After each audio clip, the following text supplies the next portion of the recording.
Good morning if you're watching from the Americas, and good afternoon or evening if you're based elsewhere in the world. My name is Amin Al-Sadin, and I'm the Nancy McCain and Bill Morneau Curatorial Fellow at the Paraplant, and I have the honor of introducing today's program. Thank you for joining us. Before we begin, I would like to first acknowledge the history, culture, and stewardship of the land from which I speak today, the land of the many indigenous nations of this region, and that Toronto is covered by Treaty 13 with the Mississaugas of the Credit. We pay respect to these nations' elders, past, present, and emerging, and recognize their communities as custodians of these territories, despite centuries of settler colonialism. Second, I would also like to acknowledge the prolonged struggle of communities of African descent, whose members were either forcefully brought to this land or have continued to endure racism and various forms of oppression that went hand in hand with the colonial enterprise. And third, I would like to salute those of us who have been displaced because of past and ongoing warfare and military intervention driven by neo-colonial pursuits, and who find ourselves taking refuge in this country. Canadian society is constituted by these communities, and these acknowledgements are reminders that colonization in all its guises has left an indelible mark on our lives. Even though colonialism ostensibly ended decades ago, for example in the Global South, its catastrophic legacy continues to be experienced by many. This is why the subject of today's program is both relevant and urgent. It was several months ago when we started preparing, along with the Istituto Italiano di Cultura, Toronto, for a symposium entitled Italy and East Africa, Unexplored Histories, to complement our exhibition Dawit L. Petros, Spazio Disponibile.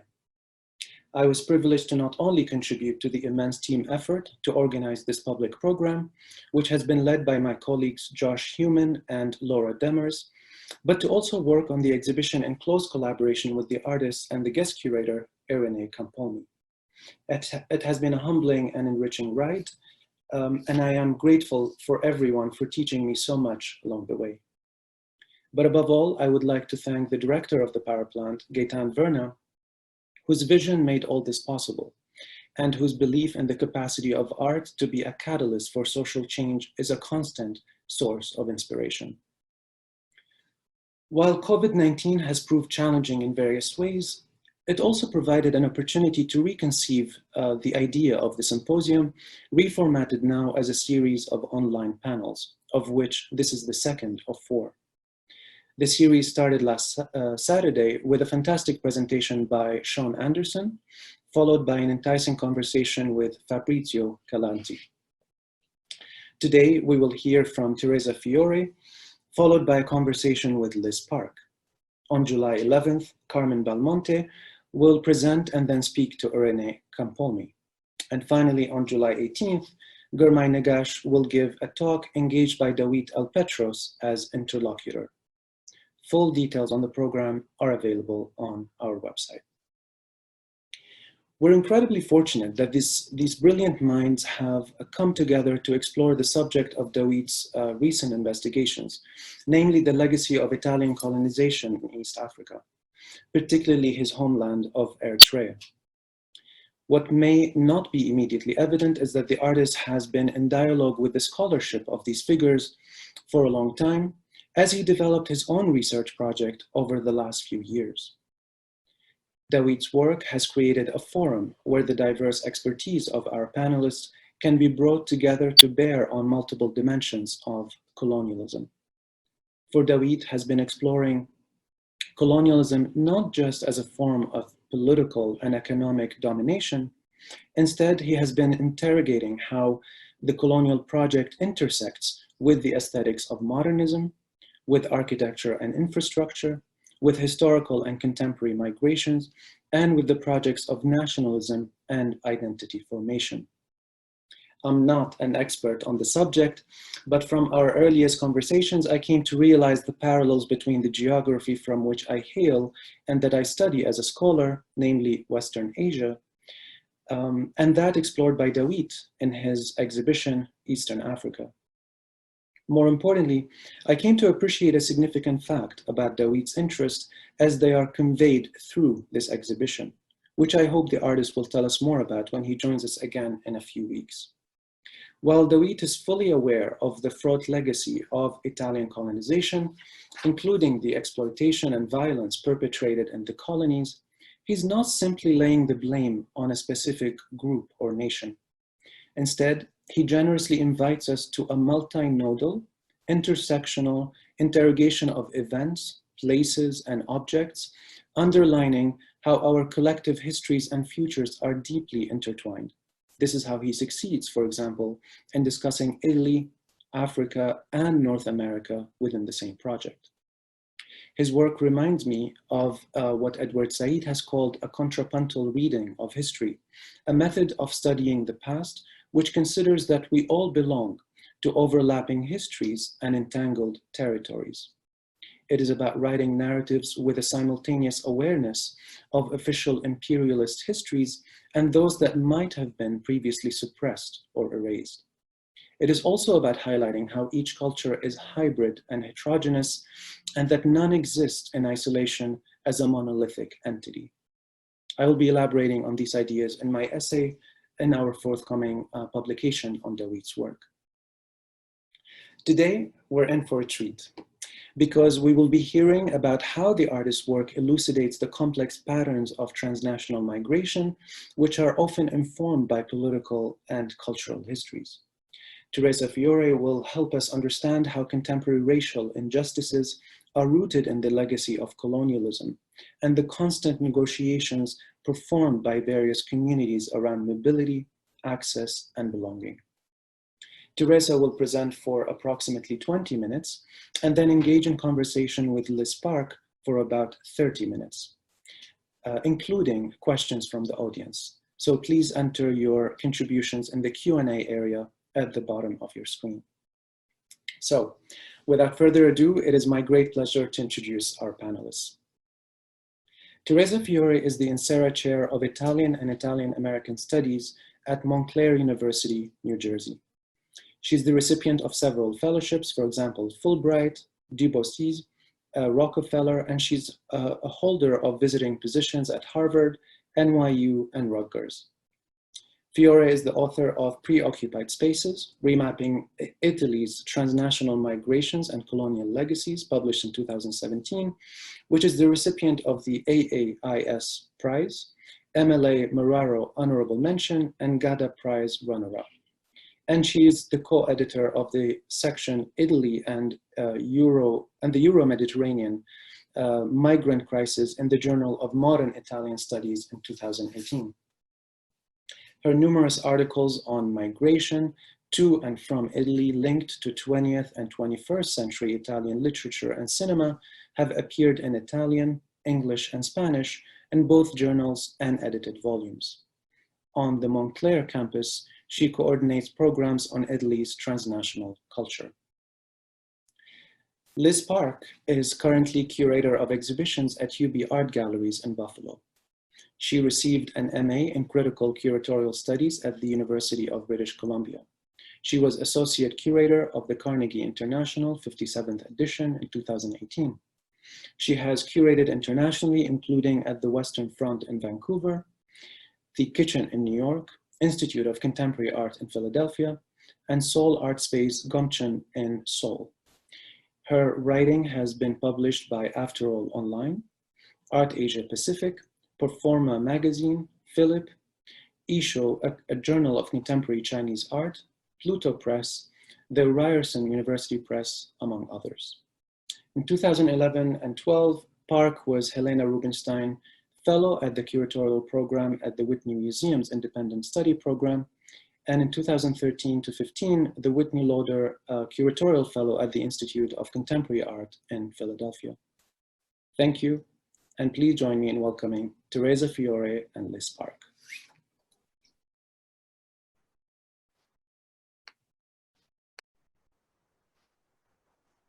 Good morning, afternoon, and evening to our international audience. I would like to start by thanking the entire team at the Power Plant Gallery, as well as the Italian Institute of Culture of Toronto, for the invitation to give a talk that represents a unique occasion to be closely engaged with the works of an artist like Dawit Petros, whose interests are so similar to mine.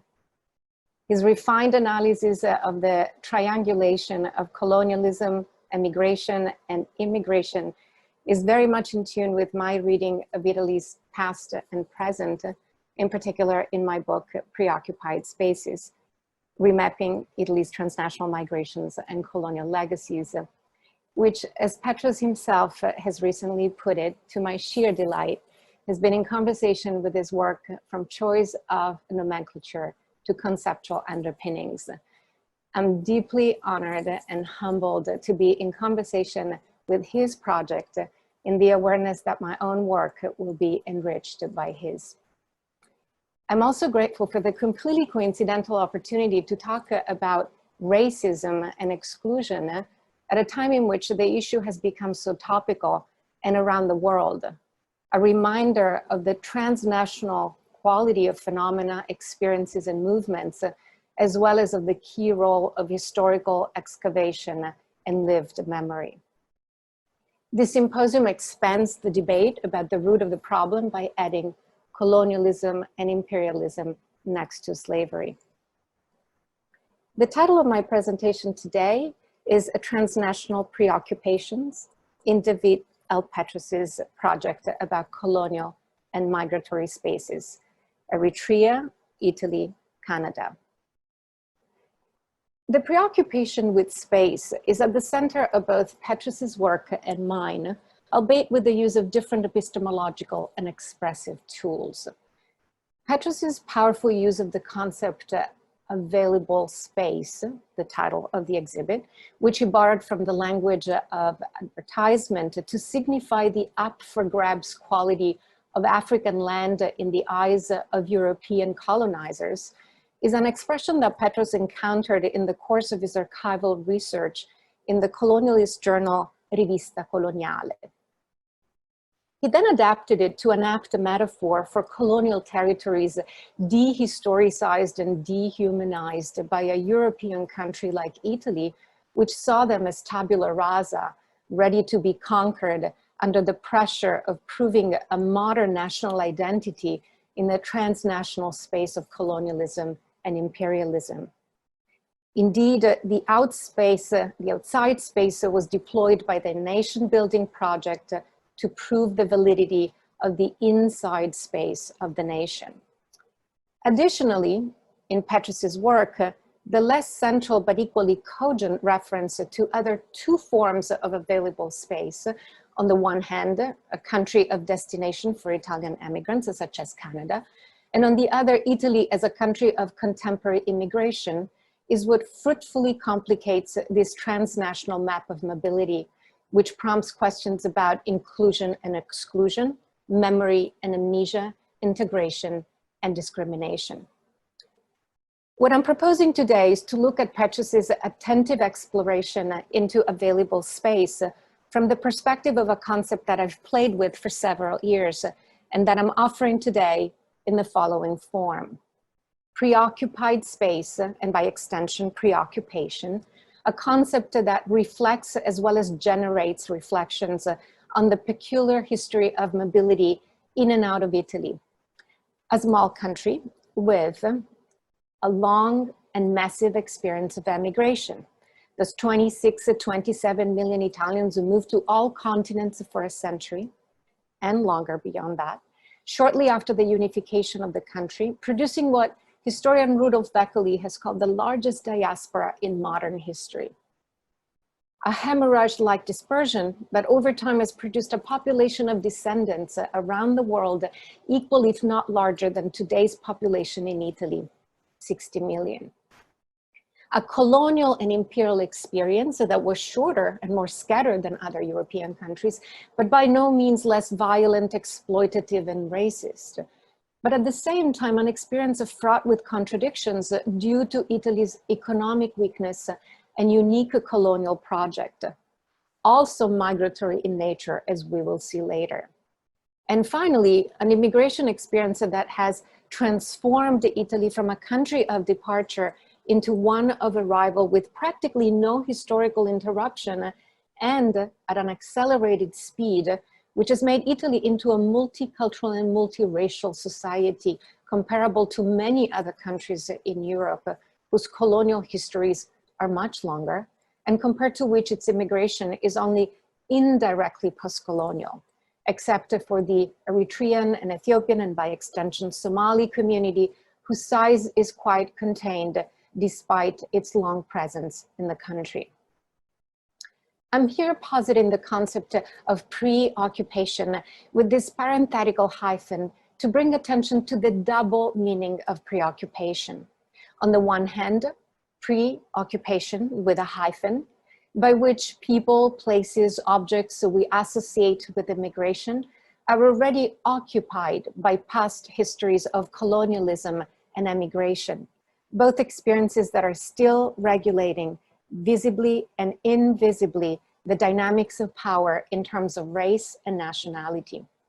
On the other, preoccupation, no hyphen, is the prevalent feeling of anxiety and concern produced by the presence of others, especially racial others, when the nation is not inserted in the transnational space of its formation. Historical awareness is essential then to attempt to dissolve this preoccupation and imagine and implement different forms of coexistence. Challenging structures of inequality, discrimination, racism, violence rests on a cognition of prior dynamics, recognition of responsibility, and the need for redress. The parenthetical hyphen in preoccupation is what Petros calls the gap in his project, that impalpable space where these trajectories are part of unlikely connections, which today, also in conversation with Liz Park, I will try to unpack by looking at maps, select works by Petros, and references to the Eritrean community in Italy, including contemporary asylum seekers. Throughout, I will be using blue maps because they liquefy countries, turning them into bodies of water like lakes or closed seas, thus challenging contained ideas of nationality and emphasizing their porosity, especially in connection to outside invasion, colonialism, and exodus, transnational migrations. These are the spaces of what Petros calls a triangulation: Eritrea, Italy, and Canada. Petros explores Italian colonialism in Eritrea, Italian migration abroad, immigration from Eritrea to Italy. Yet, as the parentheses and the smaller bullets with dots indicate on this slide, the triangle sustaining his project morphs into a quadrilateral or a pentagon as forms of mobility constantly expand, carrying reverberations of prior ones and at times dissolving them in a complex game of reversal of routes, often victim of partial amnesia.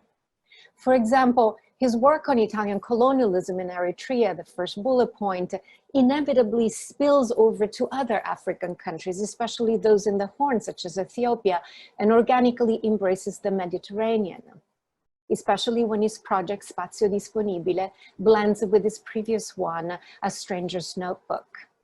By the same token, the second bullet point, his look at Italian migration to Canada cannot be read without that of Italian migration of Italians to Eritrea in the colonial period.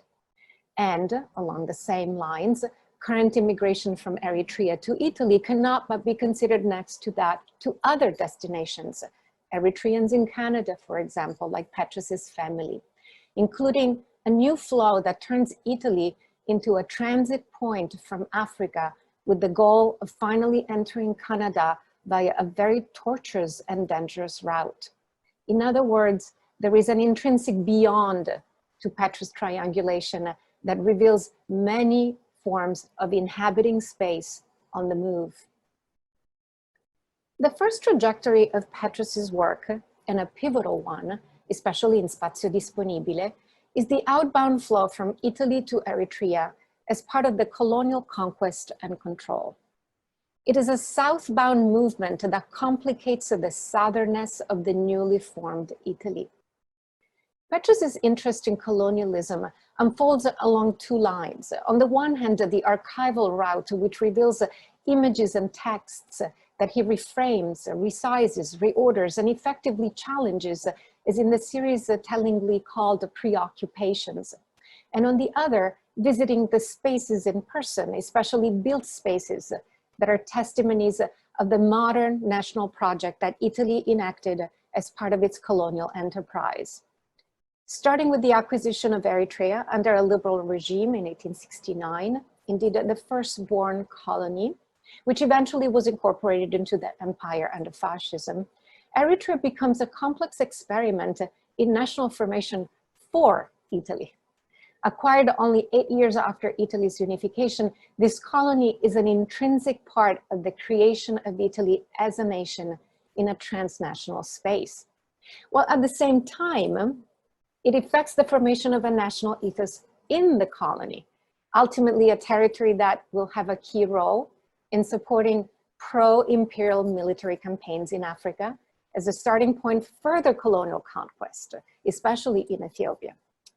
And in hosting a remarkable architectural project in the capital Asmara, informally renamed Little Rome, as we have seen last week in Sean Anderson's presentation. And finally, in enjoying a certain privilege and prestige over other colonies.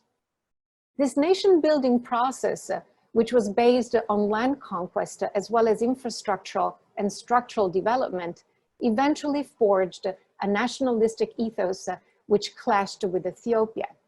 Despite the profound historical link between people in these colonies, the imperial project invents nations and lives as a post-colonial legacy, an antagonistic nationalism that degenerates into a 30-year-long war, and linked to it a transnational diaspora of Eritreans reaching Italy, as well as Canada, among many other countries. And the diaspora will continue, even after independence in 1993, in order to flee the post-war dictatorial government that erases freedom as much as the possibility to dream of a future within the country, especially for young people. Petros's ruminations about these movements to, within, and from Africa translate into images that in their disarming simplicity are able to embrace these layered forms of national belonging, but also transnational mobility, ranging from the relocation of Italian colonizers, Eritrean soldiers combating in other Italian colonies, and displacements in the diaspora. One of his preferred modes of expression, the diptych, plays the simultaneous function of creating a separation while setting up a dialogue and of splitting a reality that is linked as part of a mirror game. As in this piece, in which another recurring element of Petros's work, the horizon line between sky and water, works as a background, and in which more specifically the Mediterranean at once links and separates Europe and Africa. The photo was shot in Catania, Italy, where Petros spent time with Eritrean asylum seekers who, after crossing the desert and the Mediterranean, were looking for protection in a country which is effectively an old dominator. The horizon is that of the African coast, which is rarely represented or even mentally visualized in our era, since the assumption is that the Mediterranean is crossed northward solely. Petros flips the perspective 180 degrees to remind the viewer of the same journey across, but southbound, when Italians travel to Africa to conquer territories or settle, as is the case of the family portrayed in an old photo actually shot in Libya. What strikes the viewer is that the Italians have a house to reach upon their arrival, with their belongings safely stored in their suitcases, while contemporary migrants, asylum seekers, travel with just the clothes they're wearing and find an identification hotspot at their arrival. Settling in Italy can be a multi-year ordeal for them if ever consummated. Petros's decision to call this diptych Untitled, to then provide a long string of evocative terms such as overlapping, intertwined, and fall from view, speaks to the cycles of history and amnesia, as well as his desire to denounce the unevenness of these forms of mobility.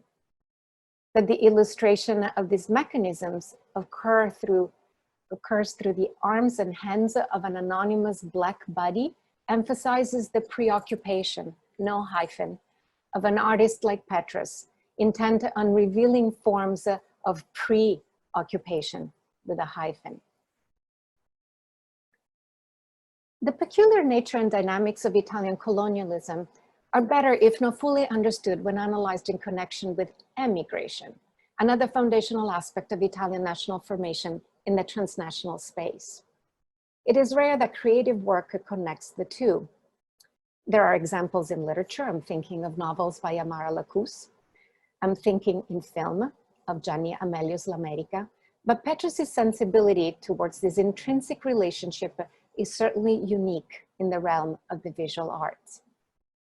Italy's position in the larger scenario of colonialism is quite contradictory, as we discussed last week also.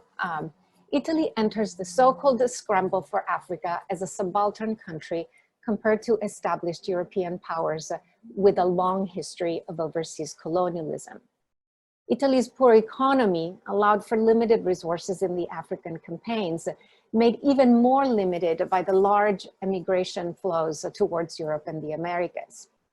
In the vision of both liberal and fascist Italy, African territories were meant to be an outlet for economically depressed Italians in the hope that they would forestall the yearly mass immigration of Italians abroad. The very nomenclature of these two movements and the spaces they created is quite eloquent. Both the immigrant communities abroad and the territorial possessions in Africa and the Mediterranean were called colonies. The former ones included in the so-called ethnographic colonialism, and the latter in the demographic colonialism, which was aimed at diverting the emigration flows.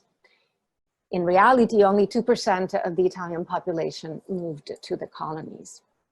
Through this rhetorical strategy, Italy operated an erasure of power dynamics, subtracting from colonialism its aggressive, violent, and exploitative charge and impact, and safeguarding the benign nature of people's dispersion abroad in the name of a national ethos and cohesion, once again created abroad. In the vast map of Italian emigration, which includes practically all continents, Petros selects Canada, keeping in line with an artistic endeavor, which is also an individual quest designed by autobiography. Canada, the place where Petros' family moved to from Africa, has been a historical destination for Italians, especially after World War II, as part of a family chain-based approach. The seventh country of emigration in the historical period, 1876-1976, with a total of 637,000 arrivals, Canada started receiving Italian immigrants in the late 19th century as part of a small flow of mostly male laborers who relocated to Toronto and Montreal, as well as mining areas and train hubs. By the Great Depression era in Canada, there were almost 100,000 Italians from southern Italy, Friuli, and the Marche. In the displaced space of the diaspora, Italians suffered discrimination as poor, Catholic, ignorant immigrants, and relied on mutually aid societies that, while creating an insular culture, effectively created a national identity abroad. Fascism only nurtured this nationalistic pride, which was soon squashed by the denomination of Italians as legal enemies during World War II, as part of a national set of exclusion practices. Over the decades, also thanks to a better inclusion in Canada's unions, the entrepreneurial sector, and the cultural mosaic, this growing community has been involved in manufacturing and retail, but essentially remained active in the most prominent of its businesses, i.e. private and public construction, an area of focus for Petros through the intriguing connections he identifies with the colonial space. His piece titled All at One Point, Casa Stradi 1, is a bold exploration of an emblematic space in Montreal for the local Italian community, the Casa d'Italia, a building built for and by Italians in 1936, incorporating the elements of the popular fascist architecture of the time. Through what I would call a synesthetic diptych, a video of images of the casa accompanied by the voice off of a surveyor coincidentally called Petros, the artist includes a narration of Eritrean architecture which is applied and fits perfectly to the institutional space of the Italian community in Montreal. The overlap between his description of buildings in Asmara and the impeccable superimposition of it on the video about Montreal is one of the most powerful examples of cultural palimpsest created by Petros in his exhibit. The unlikely coincidence becomes even more striking, as you can see in this slide, when one looks at the Casa d'Italia in Montreal in parallel with the Barzili building in Asmara, so twin-like in their looks as a result of the 1930s rationalist architectural language that shaped them. A constant retelling of the future in the past, as the title of another work in the exhibit suggests, Petros' painstaking record of the labor and infrastructural work which saw Eritreans work along with Italians in developing modernity in the colony through architecture, technology, industry, transportation, implicitly embraces the work of Italians in Canada, portrayed in these archival photos I have selected in the next slide. This labor constitutes the contribution to the nation building of Canada, coterminous with that of Eritrea. Yet when looking at the two buildings and considering these forms of labor embedded in them, one is prompted to ask, are the mechanisms subtending them fully comparable? How do dynamics of power play out when applied to migrants versus colonized people? Besides the nature of the work, these laborers seem both involved in building a nation they only partially belong to. Nonetheless, the legacies of this labor play a different role in Italy today in terms of socioeconomic opportunities and legally sanctioned protections, such as access to citizenship. Petros' subtle ability to identify and represent the ways in which forms of mobility contain each other is further displayed in his unflinching attention to immigration in contemporary Italy, which he sees as preoccupied by colonialism and imbued with forced mobility. Petros' look at this phenomena is partial in Spazio Disponibile, as he does not embrace the long-term Eritrean and Ethiopian community in Italy, which is based in Milan, Rome, and Bologna for the most part. Petros focuses on individuals who have recently crossed the desert and the Mediterranean to attempt to find refuge in Italy. In reality, they represent the latest incarnation of a flow that has effectively continued since the time of colonialism, with its first acceleration in the 1960s, when Italian families definitely left Eritrea after the loss of the colonies and took domestic workers with them. The 1970s brought a new wave of people from Eritrea due to the war with Ethiopia, in itself the product of colonialism in the post-colonial era, as we said before. Since the 1993 establishment of independence due to a highly repressive dictatorial regime, large numbers of young Eritreans have sought asylum in Italy. Made invisible by the prominent Syrian crisis in the recent past, these people are in reality the most intense incarnation of the presence of the past in the contemporary migratory flows directed to Italy. In a series of photos taken in Catania, Italy in 2016 as part of his larger project about migrations, Petros places faceless black bodies on the edge between Italy and the Mediterranean Africa, rocky coasts and sandy beaches, and makes them hold mirrors, a long-standing prop in his pictures, signifying the reflected lens by which we see reality in ways that exclude individuals even when they're part of its cultural, economic, and historical environment. In these two photos, which I myself composed into a diptych and not Petros, although he agreed to this, the two asylum seekers' heads are subsumed by a factory and a section of the Etna volcano, a powerful reminder of the erasure they experience when reduced to anonymous laborers or rendered unseen in the natural landscape. Petros's preoccupation here is that of associating their invisibility with the invisibility of the colonial history that they carry, of making visible that preoccupation with a hyphen, along with the other preoccupation with a hyphen, that of Italian emigration, which has once displaced, marginalized, and often erased Italians as others abroad, including as racial others. That some of these asylum seekers he met eventually opted to go to Canada via Central America and the US to respond to Italy's inability to provide protection and opportunities for them further expands the geography of mobility I have illustrated and analyzed today.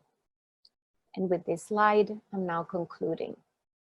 Petros's sober and poignant images about transnational preoccupations have over the years come to represent an acutely productive gap in itself, where connecting histories and stories is the potential of creating a space available not to conquest and injustice, but to new visions, as Amin was referring before.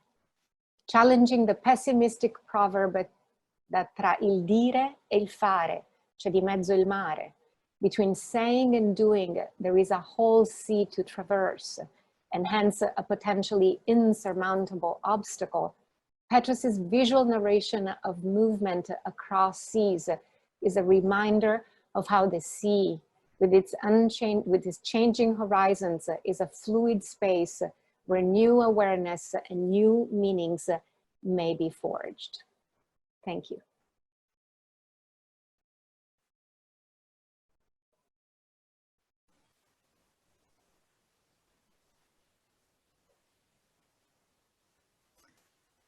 Thank you so much, Teresa, for your wonderful presentation.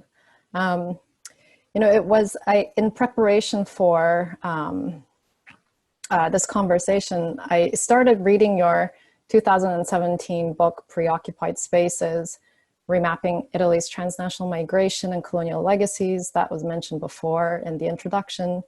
And in the book, you dig deep into this dual concept of preoccupied spaces with a hyphen and preoccupation without a hyphen. And in your description, your talk, there's a description of the condition of already being occupied and the feeling of anxiety. And in this condition, you call for a historical awareness that we witness in Dawit's work, which is, I think, partly why it lends so much power today.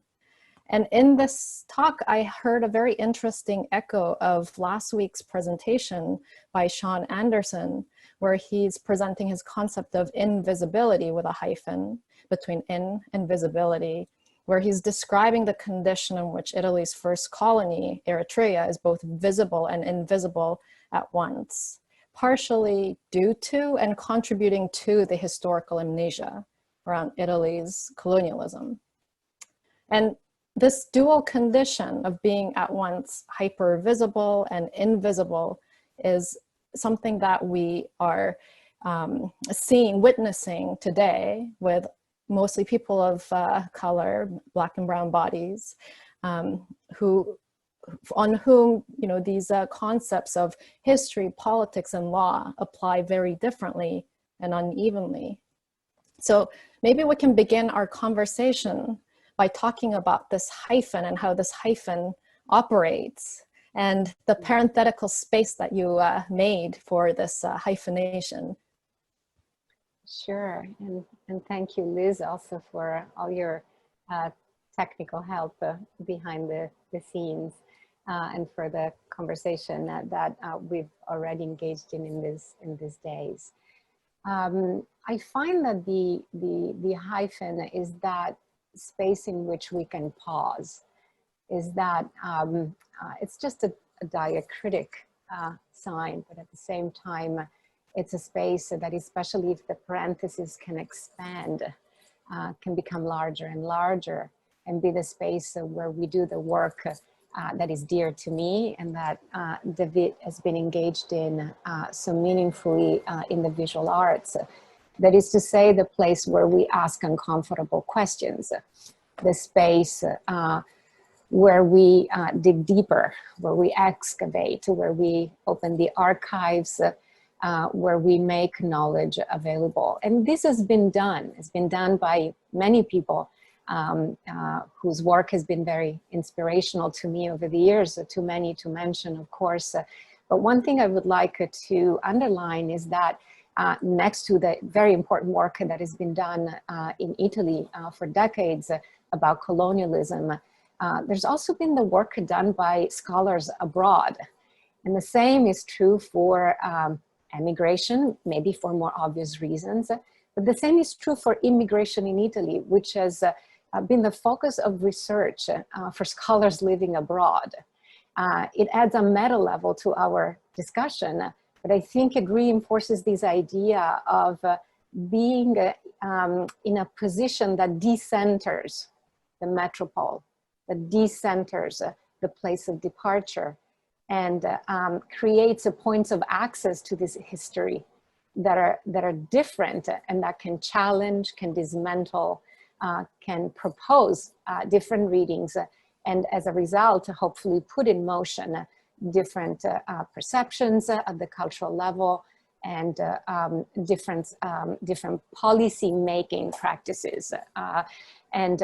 This work, of course, is also supported by artists, by cultural producers at large, and is made even more effective by political activists, right? Especially today in Italy. So the hyphen is a very fruitful space to engage in conversations, especially in these days, since Italy has responded quite interestingly to the protests that we've seen in the United States, and symbols and images, even slogans in English have been very frequent on the streets of Italy. That's a beautiful way of describing the diacritic as a way to enter history and dig into it. And it segues to my next question, in which I want to ask about your approach to research and scholarship and the topic of Italian colonialism in parallel with Dawit's approach, which you outlined as unfolding in two ways: the archival route and his own travels. And in the way that you were presenting, hard facts, numerical evidence of migration throughout history from Italy, it's providing a really interesting context for you to look at work of literature or film in your scholarship, and now Dawit's work in visual art. And of course, as a scholar, your work converges and diverges from works of art, but it would be great to hear from you in a kind of a two-part kind of way. First of all, how your work, how your investigations converge and diverge from Dawit's, and how do you see Dawit's work operating in relation to other works of art that you have that have already informed your scholarship on transnational migration? Yes. Well, as I said, obviously we start from similar premises. I guess there are biographical elements as well. I am myself a person who has left Italy and has, asked questions for a very long time about the meaning of belonging to Italy at very different levels, aware, of course, of the different nature of a migration, which is linked to professional paths such as academia. I think one important thing that I would like to underline is the fact that despite the fact that I use a lot of numbers and data, again, I'm indebted to the work of historians and sociologists for this, because I think that we need to have that type of infrastructure. what I constantly say, although I haven't had the chance in the past 20 minutes to do so, I'm interested in going beyond the numbers. I'm interested, if anything, in playing with the numbers, and sometimes, as you've seen in one of the slides, to see completely coincidental overlappings and reverberations or parallelisms among numbers in order to explore, in reality, human stories, right? My work is deeply located in the humanities. And so that type of infrastructure is important precisely because it goes at the heart of what people experience, and mostly how people then express that experience in films, in memoirs, in novels, and short stories, and music, and nursery rhymes. The book is interdisciplinary in nature for this very reason, that this experience is obviously manifested in many different forms. And I want to also emphasize the fact that it's expressed and manifested by both migrants who've moved to Italy or Italians abroad, but also by Italian cultural producers, right? And I'm interested in the type of dialogue that one can build between the two. I don't think the visual arts has responded that powerfully to this very important set of connections on this complicated and multi-layered geography. And that's why I think that Dawit's intervention is so important. Where perhaps we can see Dawit's work entering the space that I've defined with so many voices, is that there is a community, which I have briefly described in Italy, the Eritrean one, which mingles with the Ethiopian for the reasons that I've explained, which has been very prolific, including that of the people in their 30s, very much interested in making documentaries and in writing and rewriting this experience with an awareness of colonialism that is absent in the mainstream debate, but is very, very important to define themselves and to understand race and racism in Italy today. The whole community includes people who moved from Eritrea at the very, very beginning after the loss of the colonies, usually, as I said, following Italian families, but it also includes Italians who were born in Eritrea. Some of them have become prominent writers, such as Erminia Dall'Oro. It includes people who were born from relationships between Italians, mostly Italian males, and Eritrean women, so mixed race called Metici, who were very scarcely protected by law. A vast topic we could not get into right now, but certainly very important to understand race dynamics in Italy today, which are defined by blood, including through our citizenship law, and the subjects that Dawit has been in contact with, that is to say, the immigrants, the asylum seekers of today.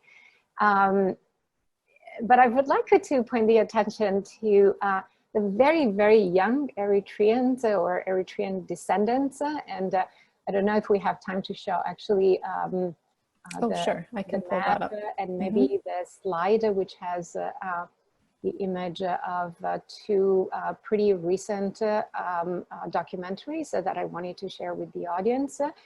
The next one shows them even more prominently as Marina, an appuntamento ai marinai. The first one looks at the history in a deeper way. The second one at the young people. And what I wanted to emphasize is the fact that some of the people that are interviewed in this documentary have decided, after they acquired citizenship in Italy, which is not acquired automatically, even if you're born in Italy, because our citizenship law is not jus soli, but jus sanguinis, blood-based, family-based, they actually decide to go abroad.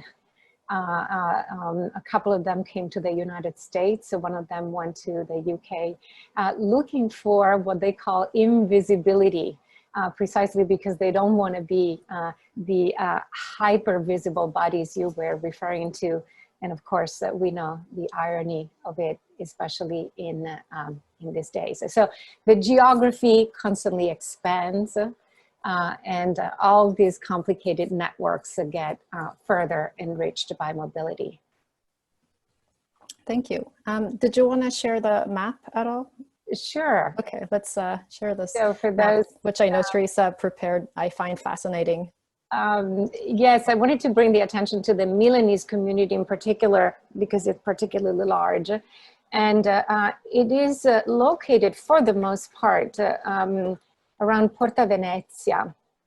And interestingly, the main thoroughfare of that neighborhood is Corso Buenos Aires. And as you know, Buenos Aires in Argentina has been the most Italian city, right, in the world in terms of emigration. So again, a pure coincidence in terms of toponymy, but then yet again, another very fruitful way of looking at these unlikely connections.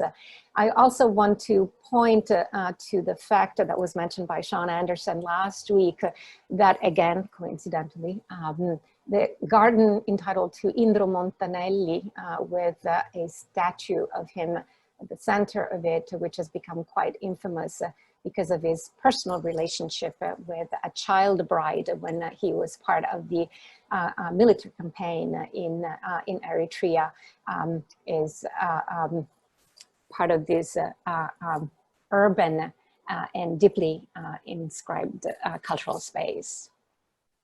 All right, I'm going to stop sharing the screen. Talking about deeply culturally inscribed space, I'm interested in the subtext that I have noticed during your presentation, and that is the visual presence of the sea or the ocean. I know that one of the recurring visual motifs in Dawit's work is that of either the Mediterranean or the Atlantic. And similarly, you've chosen very evocative language in your presentation to kind of augment this recurring visual depiction. You've obviously chosen some of these works to address. At one point, you describe making the maps blue as though to enact liquefaction of land, which you described as a challenge to contain notions of nationality. And I know that also in your book, you've written about the sea or the ocean, and describing its traversing as a process by which an emigrant becomes an immigrant. So maybe you can help us understand this space of cultural signification by elaborating on how you see the space of the sea as a fulcrum, perhaps, in transnational migrations, and how is that either affirmed or challenged in Dawit's work? Right. In my work, it plays an important part, but next to other spaces, in the sense that I've been interested in identifying those spaces in which immigrants of today contain stories of emigration and colonialism. And because immigration is a total social fact, that is to say, immigrants change or reshape any aspect of a society, whether it's education, religion, politics, economy, of course, and so on and so forth. I had to be selective, and I picked the construction field in terms of labor, along with domestic work. So my dialogue with Dawit is particularly rich also because of this connection. And also I look at places where immigrants live, So residential spaces, but also urban spaces where they congregate, or entire neighborhood like the one I just mentioned. But the sea inevitably, Liz, or the ocean by extension, is key because it represents the voyage, right? And it does not mean that we should actually undermine migrations that happen on land. As a matter of fact, the data tells us that people cross more land borders than waters. But we know how topical that is in terms of visual representations, especially in the media. It's impossible now to look at or think of the Mediterranean without thinking about migration, right? And so I think we need to work on those spaces with particular attention, because we need to somehow reverse also what ends up in being a very flat representation of this space. And that's exactly what Dawit does, right? So a body of water, which is so apparently obvious, right? So calm and reassuring, and yet at the same time, right? So rich with meaning, so poignant, so dangerous, so lethal, right? And the space where we can rewrite, because it's by definition fluid, right? And he's been engaging with horizons, with thresholds, which I think is really, really important. And as I said in my presentation, what is particularly meaningful is that he wants to change perspectives about these bodies of water. He wants to look at horizons from a different point of view, right? And that's exactly the kind of epistemological shift that is asking us to do, but in a very thoughtful and yet not too theoretical, right, or loaded way. And I think it's a very important suggestion that we should embrace as we continue to talk about these issues. There's a question from the audience that is related to this discussion. The ability to cross thresholds and changing perspectives. The question coming from Amin is, how do we account for the power differentials between Italian and Eritrean subjects, which translate into differences in access and mobility when we narrate histories of migration? Thank you, Amin, for that question, because one of the things that I've highlighted in particular in my recent work on Italians who have continued to move after the 70s, when we officially consider the 1 century long migration over, is that especially when we look at the year starting 2012, when effectively Italy started losing people, right? That is to say, there were and there are more people leaving the country rather than entering it, right? So we are going back to that period where the country was a point of departure. My question has been, why is it that Italians are able to go abroad, to have opportunities, to have access to visas, if not green cards in the case of the US, or all kinds of forms of protection or citizenship, when this is not happening in Italy? It is an asymmetry that Italy needs to confront.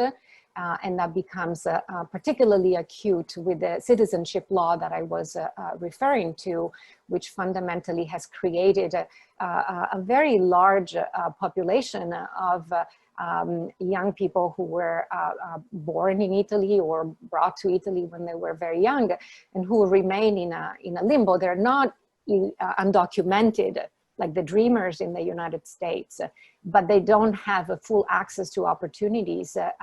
Even as students in school, for example, their ability to cross borders is not comparable to their peers who have Italian citizenship, and even acquiring citizenship is not automatic, and it's actually highly regimented, and And this certainly speaks to the unevenness, right, that I was describing in the presentation, which has to do with mobility, but because of the citizenship law, it has to do even with immobility, right? We often include the concept of immobility when we talk about immigration, precisely because people get stuck more than once along the routes of migration, and sometimes even in the places where they exist, live, they operate, because their parents moved before them.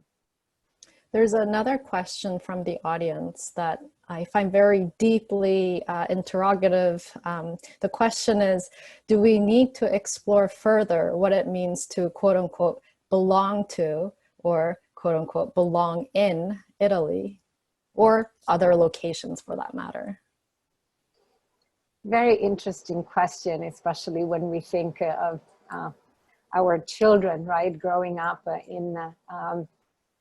in a world which we certainly don't want to present as homogeneous and uniform across the globe by any means, but certainly more connected than before. Certainly belonging has become even more complicated as a notion. But I guess the work that I'm interested in, and the work that Dawit is doing, is providing us with, I hope, some kind of compass, some kind of map to understand that belonging has always been up for grabs, that any kind of category has always been a cultural and a social construct. I'm not trying to diminish the impact of what these constructs have had on people's destinies, but at the same time, that fluidity has been in place for a very long time, and today we can still look at that past to understand what it means to have multiple belongings today. So I think it's still a very topical question. It just needs to be constantly re-inflected, and history can come in handy, I think, in very interesting ways. Yeah, and the way you are answering that question makes me think how that concept is not necessarily geographic. And, it makes me think also about where Dawit sets up his camera. And you talked about this perspective shifting, rotating his camera 180 degrees. And, perhaps this sort of fulcrum, you are fixed to a ground, but then you are able to do a sweep and look around. And so even if it may at times feel like you are in a fixed place, the ability to look around you is there. And I think his work is a wonderful reminder of that. On that note, I want to thank you so much, Teresa, for sharing your scholarship and bringing new ways to understand Dawit's work, and for everybody I know who had amazing questions, not all of which could be addressed during this conversation, but thank you, all of you, for spending your morning, afternoon, or evening with us from all over the world. And I will pitch it back to Josh, who can tell us a little bit about what's going to happen in the next few weeks, right? Thank you, Liz. Thank you.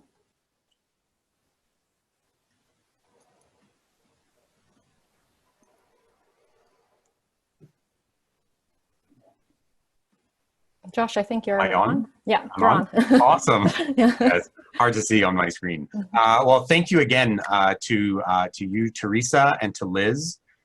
Teresa, so much unpacking still yet to do. Of course, just a slice, but I know you have written extensively on the subject. I highly encourage people to seek out your writings.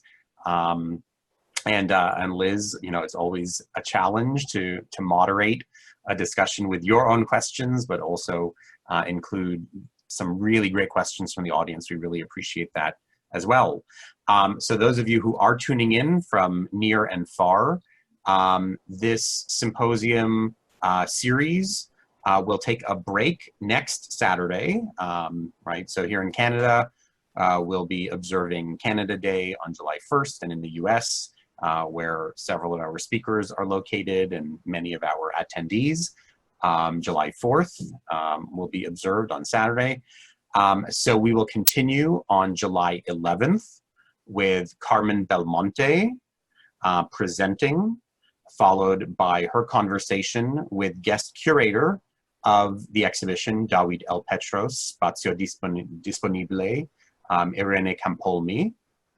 And then on July 18th, we will conclude this series with a presentation by Girmay Nagash from Ohio University, followed by his conversation, we're so thrilled and delighted, with the artist Dawit L. Petros. So if you have questions for the artist, that is a great time to tune in. Meanwhile, last week's presentation is already online. If you go to the Power Plant's Vimeo page, you'll find it there, Sean Anderson, followed by his conversation with Fabrizio Galanti. And we certainly hope that by the end of this coming week, this program will hopefully be online as well. So thank you so much for tuning in today. Please, if you need any information, go to the Power Plant's website at thepowerplant.org. Follow us on social media. Be an active participant in what we're doing online. Thank you, and we'll see you in 2 weeks.